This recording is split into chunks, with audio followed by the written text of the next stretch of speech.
food is getting smaller and smaller and smaller and smaller. I'm noticing a lot of companies are shrinking the food in their packaging and continuing with the same size of packaging. So you get less, but you pay the same or even more. I am noticing that year after year, companies are trying to cut corners left, right, and center.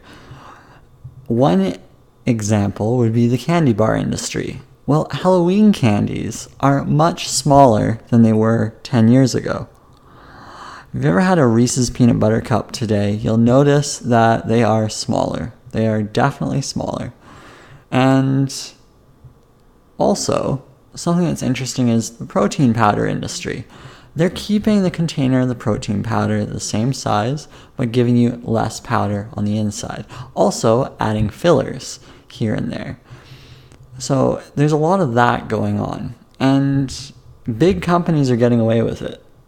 And it's unfortunate, but this is a combination of, well, accountants perhaps, trying to maximize the dollar.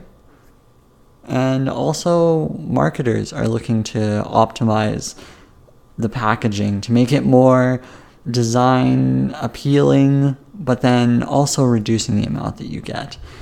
Now, nobody's really checking into the customer experience, but I can tell you what, if it's turning me away from products, and I'm not really that big into buying stuff, but can you imagine if they lost a long-term consumer because they skimped out on food?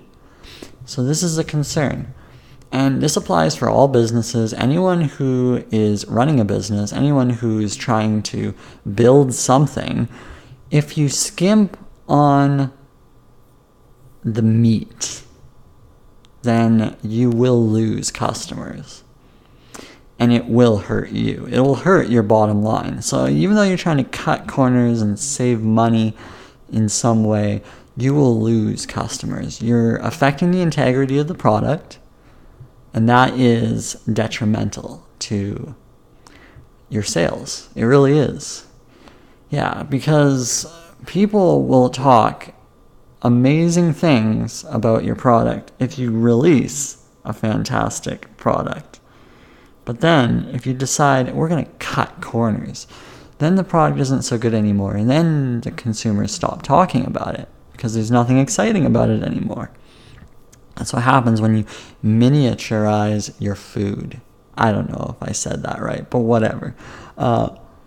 That's what happens. So you can't be cutting corners. You need to develop the product, keep it consistent, improve it, but don't reduce. Always improve it. Always add more, but never cut away. Never cut away. Yeah, you'd never do that, because that affects the integrity of who you are and what you do. So I'm a bit annoyed when I want to pick up a chocolate bar and the packaging is the same size, but literally half of it is empty. Yeah, there's countless examples of that. Mars bars, they're not fooling anyone. Pretty much any chocolate bar. Mr. Big, they've made the bars smaller. They're not even like normal chunks. Yeah, it's an outrage. So this is unacceptable. Now, well, what are customers going to do? Well, they're going to stop buying. But really, what are companies going to do? Well, they're going to keep shrinking as much as they can. And they'll cut corners everywhere they can. Reduce the ingredients. Reduce whatever it is that they can. Because they can get away with it. If they know they've got a good product, I mean the actual product itself, then they can cut the quantities. They can get away with it. Because they do it very small fractions, so that people barely notice. A couple grams here, a couple grams there, we'll take it away. It's not the best approach. It's not how I would conduct business. I would definitely not do this. I just feel like I want to add more. Like I want to give more, not shrink things down. But, that's the food industry. What can I say? And it's turned me away from several brands. I would buy more Reese's peanut butter cups if they were the same size as they used to be. It's plain and simple. Yeah, it's really that simple. So bring back the proper sizing, because I think you're really disappointing consumers. The consumers aren't really getting fooled. I mean, maybe some are, but honestly, your true loyal fans, they're going to be like, hey, what's going on here? And honestly, your true fans are the ones that are making up the bulkier sales. So, do you want to disappoint your real fans? That's what you have to think about. So don't shrink down on your product. Always add more if you can, because that's going to enhance the consumer experience. It's going to enhance your sales. And you can market that effectively as well. Like, ooh, this is a bigger bar than it's ever been. And I know they're trying to release king size bars, but then they're expecting us to pay twice as much for the king size.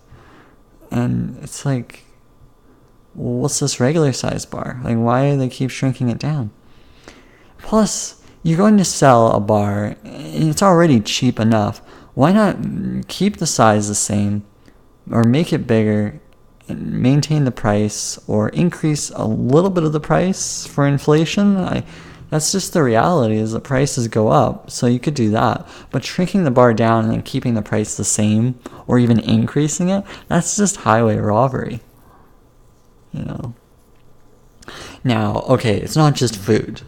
You can look at any particular industry. Heck, computers.